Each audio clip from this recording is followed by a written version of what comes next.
Yeah, it's absolutely fine, Joanna, to do that. I don't have any problem.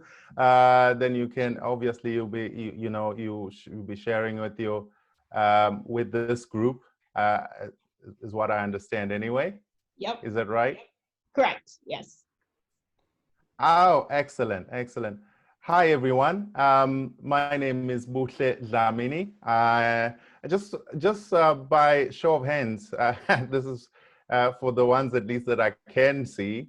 How many of you were at the women's conference in Grand Rapids when I was there in March? Of course, Joanna Just was me. there.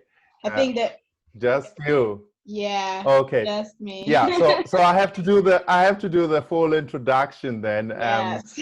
because because I can't take it for granted that people know who this guy talking to them is. Well, my name is Buhle Dlamini. I'm originally from South Africa, and I have been based here in Canada, in Nova Scotia, for the last 7 years. And you're probably wondering what is a Zulu guy from South Africa doing in a place like Nova Scotia. I am married. So that's how they get them here, right? You know, just marry them in, get them any way you can. So I'm married to Stacy. Stacy is from here in Nova Scotia. And we've been married now 18 years. Next week will be 18 years of marriage. And we lived in South Africa for the first 11, 12 years of our 11 years of our marriage, and then decided to move back to Canada to spend some time on this side. I usually tell the full story about my family, that I am married, and we have 4 kids. And usually people look at me and think, oh boy, this boy's been busy married with 4 kids. Well, you haven't heard the rest of the story yet. Our first child is 31 years old. Her name is Bijou. And no, I didn't have her when I was 10. I can see you, Rasha. I saw those eyes and I saw that look on her. Rasha. Her name is Bijou. She is adopted. She's originally from Congo. And she was a refugee, and she was at a children's home in Soweto in Johannesburg when my wife and I were just newly married, and we knew where to get involved. So that's how come we're newly married and we had a young teenager. It's like instant family, you know. I just add water and voila, you know, it's all there. So that's our first child. Our second child is 22 years old, and his name is Nhlanhla. And Nhlanhla, he's actually my brother. And that's actually not a joke at all. He is my brother. Both my parents passed away to HIV and AIDS. And I spoke about that. I speak about that because it is one of those things that usually has stigma attached to it, and people don't speak about it. And I decided early on that I'll speak openly about it, so that we can, combat the stigma that's attached with this disease that has killed so many people in my continent and in my country. And when my mom was going to pass away, we decided we were going to adopt Nhlanhla, and spoke to her. And so that's how come then at 8 years old, he also then moved in with us. And so we had a 14-year-old and an 8-year-old just newly married. And our third child is Trinity. Trinity is now 14 years old, and that one my wife and I helped to make. Just in case you were getting concerned there, we can do it. So that's Trinity, and Trinity is doing very well. She's a basketball player. We're very, very proud of her. She's just graduated from grade 8 and going into high school now, so we're very proud of her. And up until recently, I was concerned about having a fourth child, because you know what the statistics say, that every fourth child born in the world is Chinese. So I was a bit concerned because my family is diverse enough as it is, right? So we've got this blonde Canadian, we've got 2 Zulus, my brother and I, we've got a Congolese and a mixed child all in this one household. So a Chinese might have been a bit too far. But I'm happy to announce that he was not Chinese. Otherwise, my wife will have a lot of explaining to do.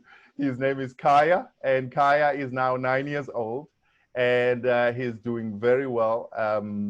Just last month, he wrote an article that was featured in our local newspaper, and we're very, very proud of our kids. And as you can tell, I'm very proud of my family. And so this is how I usually introduce myself. And so I'm a speaker. I speak in different parts of the world. I speak to organizations and help organizations understand change, to think about the future. And I help them to think about what to do in order to unleash their greatness. I've written six books that are personal development books and business books. And Joanna, that's who I am. I don't know how this group usually runs, so I've just done my quick introduction, which is a little bit long, but that's okay. Yeah, no, that is really great. Thank you so much for that introduction. And I would tell everyone when I first heard that introduction, it's really different when it's in a room and packed with a lot of people and the jokes. And it was just really, really good and powerful. So, but yeah, so Bridges in Tech, like we've talked about, really focuses on helping women of color start in succeed or grow in tech careers. And we've been doing this happy hour since March, when COVID sent people home. And it was just a way for us to connect with everyone and not, we're all at home and we don't really have anyone to talk to. So this was nice. We come and we hang out together. Oh. You can't hear me? Anyway, can everyone hear me? Yeah, I can hear you. Okay, just say me. All right, I was like, wow, okay, I've been talking a lot to myself. But yeah, so it started and it's been going since. Every week we come in, we hang out here and we talk. And I say women of color, we also have allies. As you can see, we have our great friend Matt, who likes to come occasionally, and other times he has excuses. No, I'm just kidding. I'm just kidding. And we have John in here. Yeah, I've got 6 kids, so I've got Buhle beat by 2. So yeah. Oh boy. Yeah, I always forget how many kids you have. They keep you busy. Yeah. And John and a couple other folks typically come that aren't necessarily women of color. We consider them allies. Well, I don't know what they identify as. They could identify as women of color for all I know, but so that's really it. I would, so there's 13 people in the group. I'd let them do quick introductions, but I feel like that would take a lot of time. What does everyone think? Oh, Amy left and came back. Should we do quick introductions? Like, keep it short and sweet. No? No. Okay, good. All right. No. All right, so then we can just jump into the presentation. And my camera stopped working, so I apologize. I'm not trying to hide. It's just not letting me do it. You were the one that said earlier in your LinkedIn post to make sure we have our cameras on tonight, and then you turned yours off. Yeah, I see how it is. All right. I guess I'm above the law. Hey, if it starts working, you would see me. All right. So, Buhle, the floor is yours again. Excellent. I don't know. How does everybody feel? Do you want me to sort of like do the typical presentation with, with my slides, or should I just go ahead and have a little bit of a conversation? I think from what I can gather, it's also always nice to have a little bit of a conversation. As opposed to a presentation, but I don't know. I'm gonna let Joanna decide for the group. So many decisions tonight. Yeah. I think the usual presentation is fine, and then we can maybe, if people have questions and you still have time, then we can kind of answer them at the end. I think that would be fine. Is that fine? Okay. So I'm just going to share the screen then.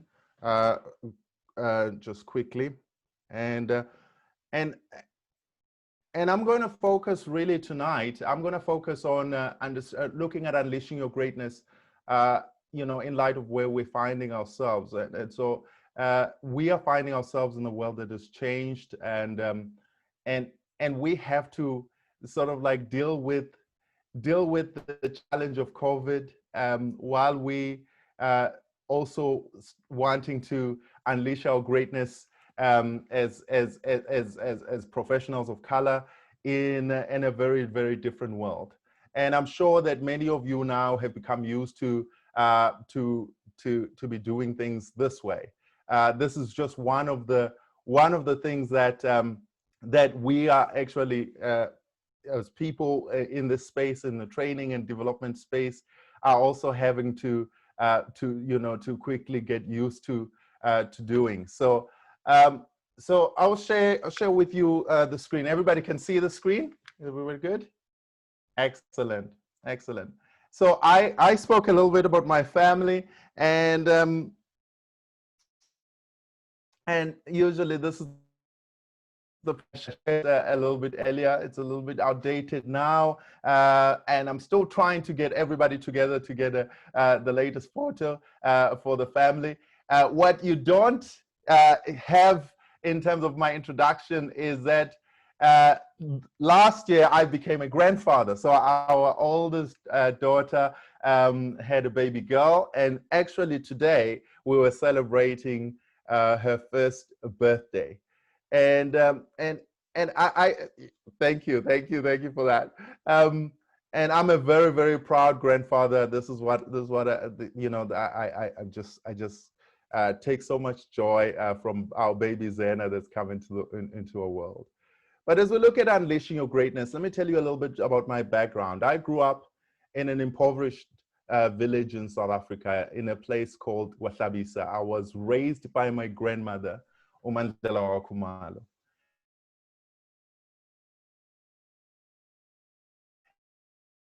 And I will grow to do what I've been able to do with my life, that I will go on to meet and work with people like Nelson Mandela, that I will receive from Archbishop Desmond Tutu for nation building, that I would be an author of books, and that I would be an entrepreneur, that I'll get to travel the world and work with different companies in different places. I would not have believed you. But it was my grandmother who helped this young man to see greatness in himself. It was my grandmother who helped me to understand that it's not your background that counts. It's not where you come from that counts. It's not your circumstances that counts. It's what's in you that counts. And as we find ourselves in this world that now has changed so rapidly, this message about the fact that it's what's in you that counts, that that your task is to actually unleash the greatness that is there already. It's not to put it in. And so it's been something that I've been very, very passionate about. And I started doing this work around 2003 and 2004, when I formed my first company, and helping people to unleash their greatness, helping young people, helping people in corporate spaces to unleash their greatness. And in my studying and in my looking at this topic, I found that there are certain keys that seem to be very consistent no matter where you look. They are consistent in different places. When you look at people who unleash greatness in themselves, who then go on to become what they could become, there are these things. And so I quantify these things into these. Are you there? Oh, someone was just speaking over. Yeah, we're all.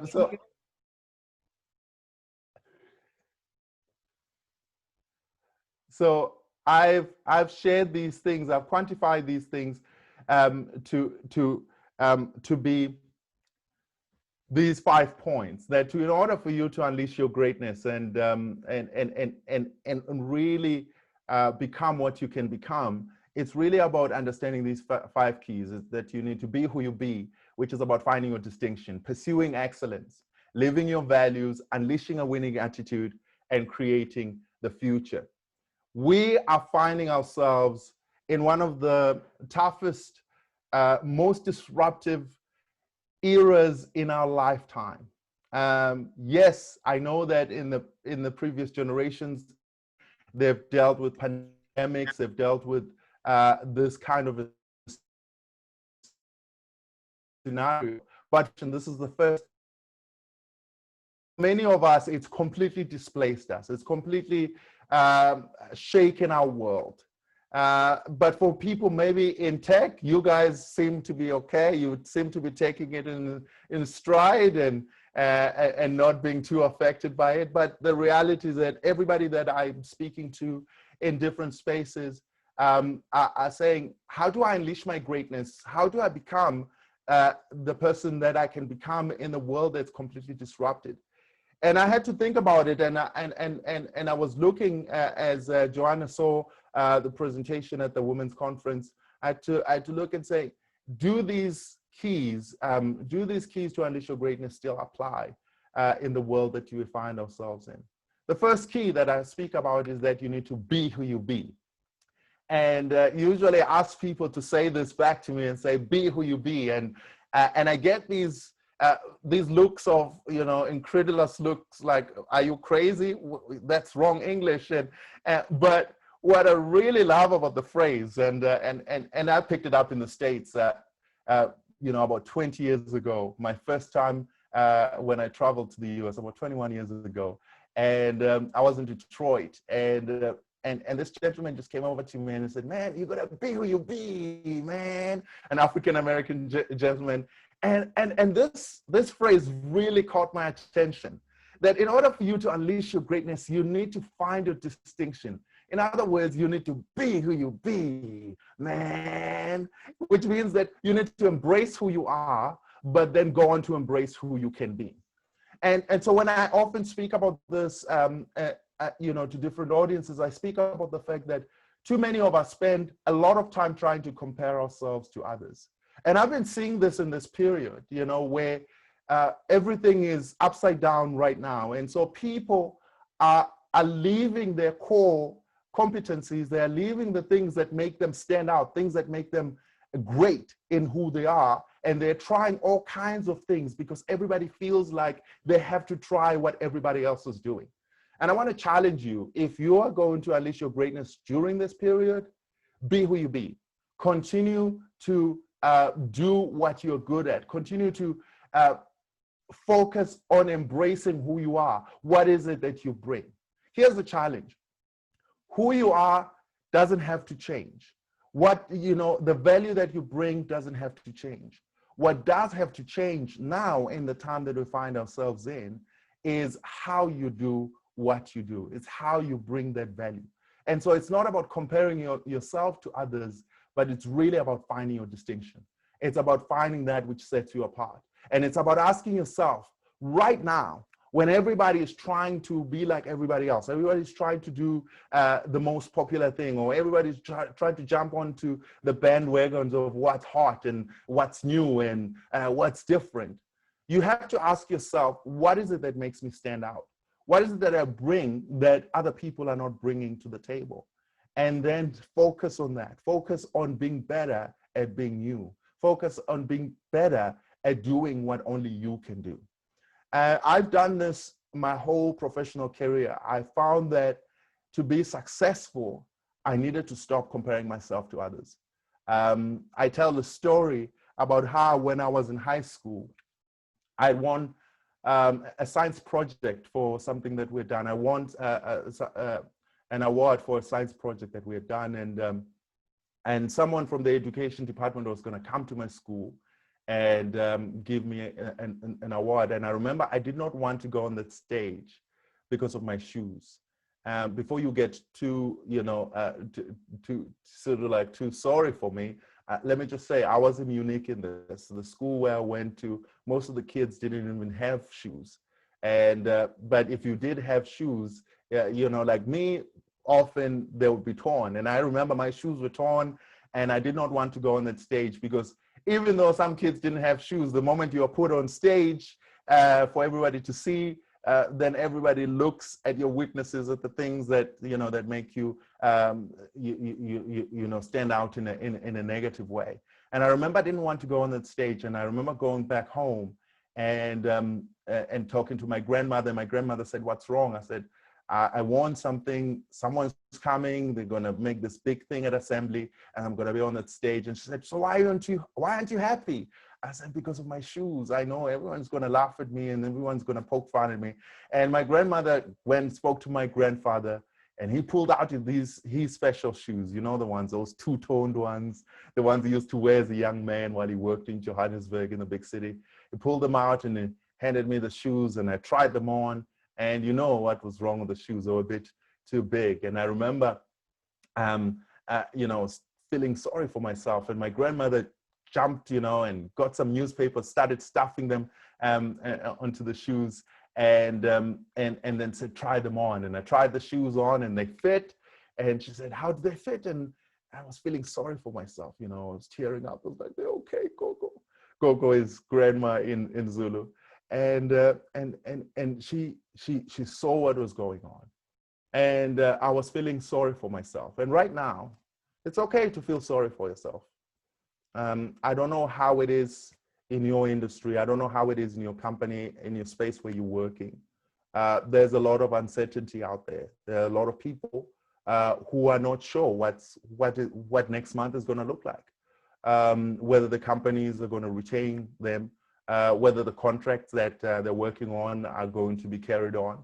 And so even in the space where I am as a speaker, as a professional speaker, there's a lot of uncertainty. And sometimes it's okay to feel sorry for yourself, you know, it's okay, but don't stay there.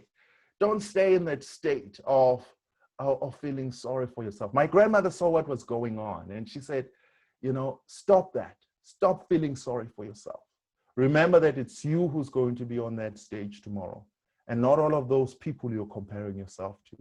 You know, if she could have said it, she could have said, be who you be, man. You know, embrace who you are. Embrace the fact that you've got these wonderful talents and skills that you have used, and now you are being awarded for it. And right now, you might be feeling sorry for yourself. You might be worried about the future. But I want to say to you, think about what it is that you bring. Think about the things that make you stand out, your skills, your talents, the value that you add.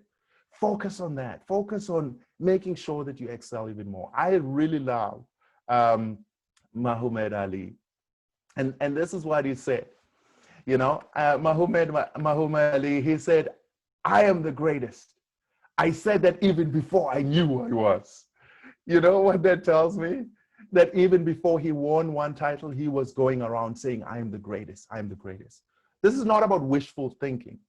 This is about embracing that you have something that is special. And even in this period, that you can tap into that and you can use it. And so instead of, you know, going and feeling sorry for yourself and burying your head in the sand and going into the whole woe is me and all of that, I would challenge you to think about what are the places that you haven't brought your value to the fore? What are the new avenues that you can step into that space? A second key that I speak about is about pursuing excellence. I guess the truth of the matter is that good enough is not good enough anymore. And most of us in the past, we could have just, you know, gotten along just by copying and pasting, doing what, you know, what we were doing, and everybody would notice and all of that stuff. Right now, you got to do more. You know, you got to put a little bit more effort than what others are willing to. And in some ways, it requires you to challenge yourself to say, how do I go on the extra mile? How do I do more than what is expected of me? And in some ways, surprise people by just doing what they typically don't expect that people in your industry will do. And I really love what Tom Peters says when he talks about excellence. He says, think excellence, don't cut corners. Think excellence, care more than others think is wise. Think excellence, dream more than others think is practical. Think excellence, expect more than others think is possible. And so excellence is really not just an act, but it's a habit. It's a habit of going the extra mile, of doing a little bit more and engaging more than what others expect. For me, a real key that has been something that I will not compromise on is living my values. I am a co-founder of a nationwide project in South Africa called Heartlines, where we produced films to challenge South Africans to live out their values in practical ways. And this came out of the era of apartheid, where in South Africa apartheid ended, and if you know anything about apartheid, you have to understand that this was a system of racial oppression that was mandated as law, and so the abnormal was normal. People couldn't live in the same areas. We had to be separated according to our color, and so as a nation we needed to change, and so the way that we did this, we produced these films that challenged South Africans to live out their values. And the former president of South Africa at that time, Nelson Mandela, agreed to do the opening sequence for our films. And I remember I got to then go and meet and work with him for that day when he did our opening sequence. And I remember, waiting there for him to come out. And I was a little bit worried, and I was checking my tie, making sure that everything is okay. Now, I had met Mandela about 2 years before that as part of a volunteer team with the Salvation Army. And I remember standing there thinking, this time I get to meet and I get to work with Mandela, and I was a little bit worried. So he walks in, big smile on his face, and he says, "Oh, young man, good to see you again." And he extends his hand to shake me. And I'm standing there thinking, there's no way he can remember me. I mean, this is Nelson Mandela, and it's just Buhle Dlamini. And while I was still thinking that, he says, "Do you remember me?" And I'm thinking, you are Nelson Mandela. Of course I remember you. But it turns out that this is something that Mandela did quite a lot, and especially if he knew that the person that he was meeting was someone that he would have met before. And he always made the person feel like they were the most important person in the room, even though he was the most important person. People loved Mandela not because of him being a freedom fighter and bringing South Africa freedom. People loved him for that. But I think people really loved Mandela because of his values. I have so much great respect for Mandela because of what he stood for. Many leaders do things for the cameras. They do things for sound bites, and they do things but Nelson Mandela was not like that. I remember his security detail, they knew if Mandela went to any event, at the end of the event, they had to build in time for him to meet the service staff, people that were serving tables, people that had been cooking the food in the kitchen, the policemen, the fire department. And he would shake each and every one of their hands. And there were no cameras around, except maybe people's own phones and cameras to capture the moment. But it was an important thing for him. And his security detail and people who were responsible for his schedule used to get really frustrated with him. And for him, it was a value. It wasn't something that he did to please other people. It wasn't something that he did. So when I'm talking about values, I'm talking about those things that you will not compromise on. I think I love how Maya Angelou put it. She said that I've learned that people will forget what you said. People will often forget what you did, but people will never forget how you made them feel. And for me, I really believe that in this time, it's how we treat people. It's how we live out our best values, the things that we want to be known for, that are going to set our reputations. And so you have to really think about, what is it that I want when I go out there? What is it that I want people to experience or to feel when they connect with me? For me, it's 4 things. And so going through a process of analyzing and finding your own values is quite important. So for me, they make the acronym HAIL. So H for humble, be humble. And I also move the values from just being sort of like nouns to actually being behaviors. So be humble is the first one. And so be humble. And for me, I always have to think, what does that mean in every engagement that I connect with people? Be authentic is the second one, because I really believe that integrity, all of that, those are often fancy words for just saying be authentic, be who you are, be the person that you are at home, be the person that you are everywhere that you go, and then I is for influential. Be influential in the way that you engage, in the way that you do things. I always have to think, what kind of influence, what kind of an impact am I making? And then the last is L, which is be loving, love.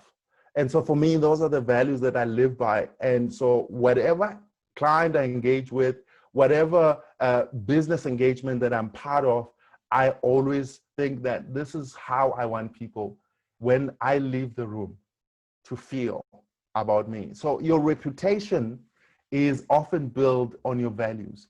And your values are more than just what you say. Your values are what people actually feel when they're in your presence. So think about it carefully. What is it for you? What are those values for you? What is it that make you, that sort of like makes you stand out, and so on. So for me, be humble, be authentic, be influential, be loving. And that's basically how I want to live my life. And in this time, what's going to happen is that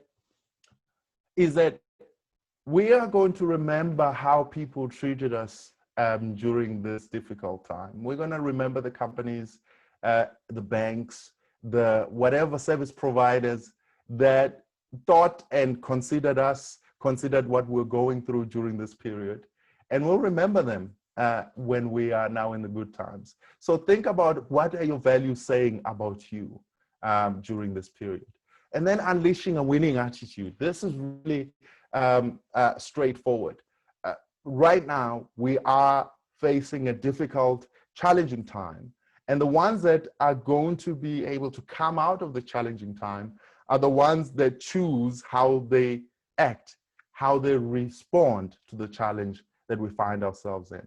I love what Jim Jarnett of Oakley said a few years back, when he said, I want our people, when they walk in, to be so stoked they can hardly stand it. I want them to be dying to come back tomorrow.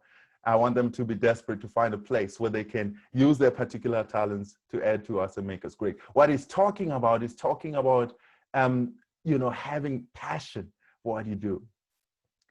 And if you don't love what you do, now is the time to leave it. Simple as that. If you don't have passion, and if you're not excited to get up in the morning and do what you do, then why do it? Maybe this is the time to pivot. Maybe this is the time to look for something else. But if you're going to unleash your greatness, man, you've got to find something. You've got to find something that you're passionate about, something that's going to excite you to go up and do it, because it's harder now to do some of the things that we have to do. It's hard for me to speak to a screen like I'm doing right now. But, I have to push myself and challenge myself to say, because I love this. I love what I do. I love engaging people, and I love unleashing greatness in others, that I continue to do it. Because your attitude determines everything. It determines your approach to life. It determines your approach to work. And so even though we can't choose what's happening right now, we can choose how we respond. When I first came to Canada, I share this story, and I moved in. Having been a successful entrepreneur, I had a big team in South Africa. I built my company for 12 years, and I'd grown from a company running in my home office to being in a high-rise in Johannesburg, working with international clients. And I bought our home here in Canada, and got ready to come 2013 December. We land here, and I'm telling you, it was like the worst winter that they'd had in a long time. And I remember when we arrived, the snow was already up to our knees. And this was early December, and I was thinking, what have I done? And then second month in, the snow just kept coming, and it wouldn't go away. It would come and it would stay, and it would pile on, and then it started seeping through my dining room. And what started to happen, I had a leak where I started having water come through, and I remember thinking, what's going on here? And then they tell me, no, you need to get a roof rake and rake your roof so that the snow doesn't pile up and doesn't go under the shingles and all of this stuff. I'm like, what's a roof rake? In South Africa, we use a rake to rake our gardens, not our roofs, and they told me, no, go to the local Canadian Tire and get this roof rake, and you stand on the side of your house. Some of you might know what I'm talking about, but for me, this was all foreign. And I was struggling. I was in this new environment. I wasn't getting the business. I wasn't getting the work. And because people couldn't even say my name. And so I'd done everything that's hard that you can do. That is move country. That is buy a new house and move house. That is start a new company, because when I got to Canada, I had to form my company here again. And I kept my South African company going. And I had done all of these things. And then now there was, I was standing on the side of the house with a roof rake, trying to get ice off of my roof. And I remember this is a very quiet street. But on that day, I started to see a stream of cars going by my house, and they would all slow down as they go by. Because you have to also understand that when we moved into this town, we literally doubled the diversity of the town, okay? Just by moving in. And so people were getting to the coffee shop and telling each other, you gotta see this. There's this African guy standing on the side of his house raking his roof, and they thought it was the funniest thing. But I remember at that moment making a decision. I'm going to make it through this. I'm going to, the same skills that I used to be where I am to achieve what I've been able to achieve, I'm going to use them again. I'm going to rise up. I'm going to succeed. I'm going to be, successful in Canada, in America, and globally. And when I went into my house, one of the things that I quickly learned about living in North America is that you guys have something that's different. So in South Africa, we have thermometers. Thermometers, they just tell you it's hot. And here you have thermostats, and thermostats tell it to be hot. And because otherwise I wouldn't survive in this cold place. And I remember looking at my thermostat and thinking, this is powerful, because that's exactly what my attitude needs to be. My attitude needs to be that thermostat that controls my internal condition, which then affects my output. I have to decide how I'm going to show up.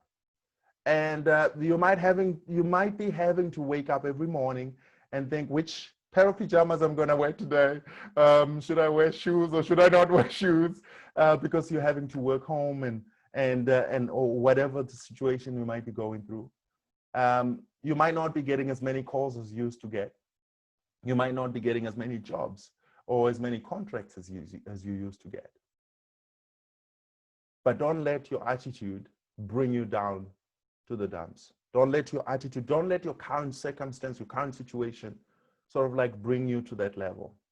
You have to choose to get up every time, choose how you show up, choose how you do it.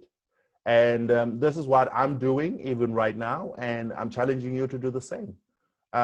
What is your attitude? What's the attitude that you're going to choose to portray and to live out every day? And that attitude shows up when you pick up that phone and you call clients. That attitude shows up. The way that you respond to messages that are sent you, the rapid responses, the passionate engagement, all of those things, they show up. They show up, and they determine whether people will go with you or they'll go with someone else. And so all the things that I've mentioned in this presentation, they really count. Be who you be. So know how to set yourself apart from the crowd. Pursue excellence. Live your values. Know that your reputation is much harder to build, but it can go in a second if your values are not, if you're not living up to your values. And then your attitude. But the last thing that I'll say to you tonight is that now is the time for you and I to be thinking about the future, to be saying to ourselves, yes, we are in a challenging period, we're in a challenging time. Could there be an opportunity in this challenge? Could there be something that's different? I used to say this all the time, the future will catch us by surprise. Well, it certainly has. It has come and it's shaken our world and it's challenged the way that we do things. But the only way that we don't let the future to catch us by surprise is by actually dreaming the future into being. And Victor Hugo put it this way, there's nothing like a dream to create the future. And I would say now should be the time that you think about what are the new dreams that you need to dream for the future. Maybe things that you would put off for a long time. Maybe now is the time to pick them up again. Maybe now is the time for you to think about what you can do differently going forward. When I do these presentations, I share a story of Maruge, an 84-year-old who went back to school. The movie is called The First Grader. I don't know if any of you got to watch it, but look it up. I don't know if it's still on Netflix. Excellent movie, true story about Maruge in Kenya. Maruge, at 84 years old, he gets an opportunity to go back to school, and he takes it. And it changes everything. He becomes the oldest first grader in the world. He gets he gets included in the Guinness Book of Records. He gets invited to the UN and as an ambassador of education for for older people. And his story is just so powerful. And when I show the clip, I usually show the clip where these two guys speak to each other after hearing about his story on radio, and the other guy says, 84 years old, going back to school. How old are you? And the other guy says, 56. And so the first guy says, wow, you're a toddler, and it always makes me think, what is my excuse? What's your excuse? We all have excuses for why we can't achieve what's possible for us. And now is the time to give up our excuses and to instead look out for the opportunities that are out there and seize the opportunity of a lifetime in the lifetime of that opportunity. Right now, I really believe that if we look hard and if we use what we have, we're going to find opportunities that are out there. And so instead of moaning and crying for what we've lost, now is the time for us to look at what's possible and what's ahead. And as Alan Kay put it, the best way to predict the future is to invent it. And so, ladies and our few allies that have that join in on this call, I want to say to you that I really believe that now is the time for us to dream about what is a possible future for us, to say to ourselves, the things that we've been doing up until now, could there be an opportunity for us to do things differently and move on to a new future? So that is my story. That's what I have to share with you. And I hope that you can take something from this and then use it to unleash your greatness in this period and in this time.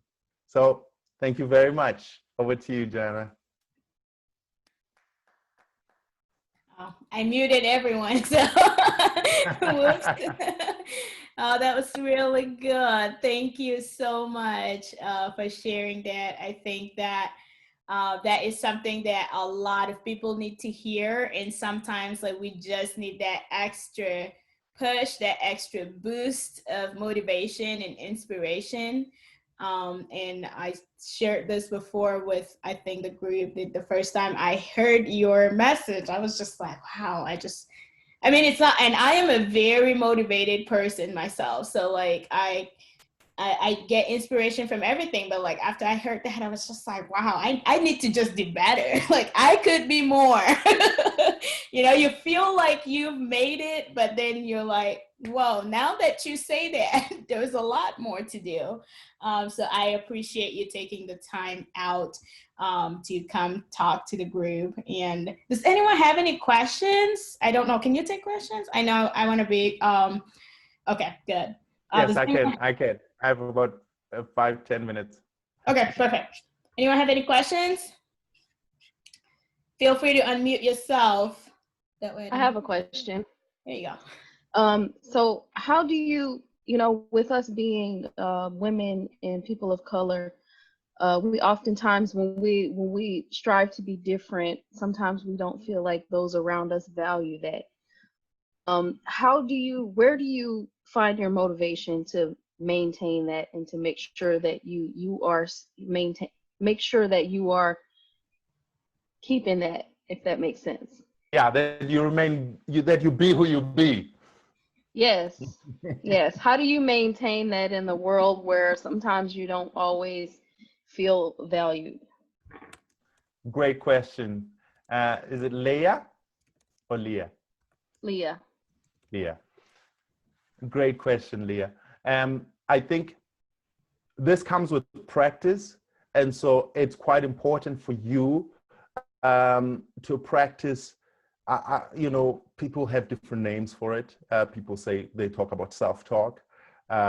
People talk about sort of like this self-affirmation, where you actually affirm yourself, because often the world is not going to affirm you the way that you need to be affirmed. And sometimes the spaces that we find ourselves in remind us all the time that we are different, that you come in and then with that difference, there is this thing that starts to creep in, the sense that my difference is not good, or is somehow strange, or is somehow, and I'm doing my best to instill this in my children, because my children are now growing up in a country where they are a minority. I grew up in a country as a part of a majority. I have male privilege. I'm part of I'm part of a religious group that is the most accepted in the world, being Christian and so on. So I understand that when I talk to people, I have privilege that is not just just connected to my skin color, and I understand that women, and then women of color, have and Black women in particular face a lot more challenges in different spaces. This is what I would say in terms of embracing who you are. It's about that self-affirmation. It's about being confident in what you bring to the table.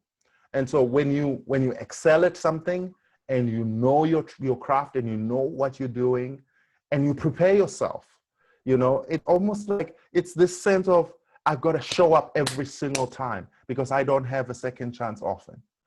And I know that it's a lot to put on someone. It's a lot.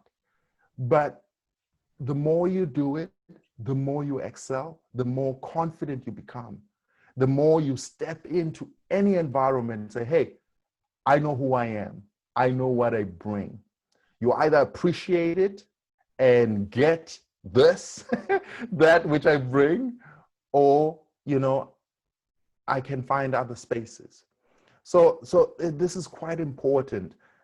Preparation, self-affirmation, how you deliver every single time, and all of those things. And then using that confidence to actually excel is what I would say. It's not a quick thing, unfortunately. It's not just once off. And there are times when I often feel that I have to remind myself that, hey, you're Buhle Dlamini. Don't let this person who has no clue who you are, who has no clue what you've gone through, what you've conquered in your life. You know, even our difficulties, let's not look at our difficulties as things to be pitied. You know, the fact that I lost my parents, and I don't say that for people to pity me. I say that to say, hey, I'm a conqueror. I've overcome all kinds of stuff that you've never even had to deal with, and I'm still here. And so use those things and use them to your advantage. I'm sorry, I'm passionate. I talk too much. I'll stop. Oh, that was great. Thank you. That was good. Did anyone else have any more questions? We've got 5 minutes, and this is an opportunity you're not going to get again. I'm just kidding. I have one more question if nobody else does. Hey. I just want to say this was awesome. Like, I am like jumping up and down. Awesome. You know, this was awesome. So thank you, thank you, thank you. It's great to hear. Well, All I right. just want to say thank you as well, and I need to go harder. That's all. Awesome. All right, Leah, you can ask a question. So I was going to ask you, what book would you recommend? I love to read about things like this. What book stood out to you as affirming what you're saying? You're muted. Did I mute him? You're muted. Hold on. Sorry. That's excellent. So I said my book first. No, yes, I do have a book called Unleashing Your Greatness. It's on Amazon, and so that's my plug. So I'm gonna put it out there. So Unleashing Your Greatness by Buhle Dlamini is available. But right now, I think there are so many books that are coming out even now that, you know, to find some can help. Becoming, the book by Michelle Obama. I hope you have read it. You know, if you haven't, that'll be an excellent book to read. Vinay Myers is a great author that I love to read, especially I think for Black women, Black professionals. She has a lot to say. I think often we are the ones that have to educate ourselves about how other people should be treating us, if that makes any sense. And so Vinay Myers does a great job in explaining simple things about why companies need to think about what people of color are going through, and she does a great job. So even just for you to read that, so that you have the language to use when you engage people that are maybe not treating you the way that you're supposed to be treated, is very, very helpful. Just search Vinay Myers. She's got great TED Talks. Yeah, yeah. I can go on and on, but I'll just suggest those two. How do you, is it V-I-N-E-Y, Maya? Oh, you're cutting out. There's something. V-E-R-N-A, but then it's got an apostrophe on the A, so she pronounces Vinay. Gotcha. Yeah. Okay. Thank you. All right. Looks, Matt said he just ordered your book. He can't wait to read it. Awesome. Awesome, Matt. Hey, if you've got just a minute, talk a little bit about, you know, being part of a multicultural family, challenges there. I myself, we call ourselves the Benetton family. We're the United Colors in this household. And, you know, talk through, because you've got some pretty different cultures going on there, some of the, you know, challenges and blessings that you found from that. Awesome question, Matt. I think one of the things from coming from the background that I came from, so if you were Black in South Africa and you were born before 1994, which is when Mandela became president and we had a democratic South Africa and everything changed, you are carrying a lot of baggage from, you know, from that era and from that period. And by the way, when 1994 came and April 27th and Mandela became president, it didn't magically disappear. Like, you know, like white people started embracing Black people in the streets and we're just like all happy and all of that. No. so we've had to I'm so shocked.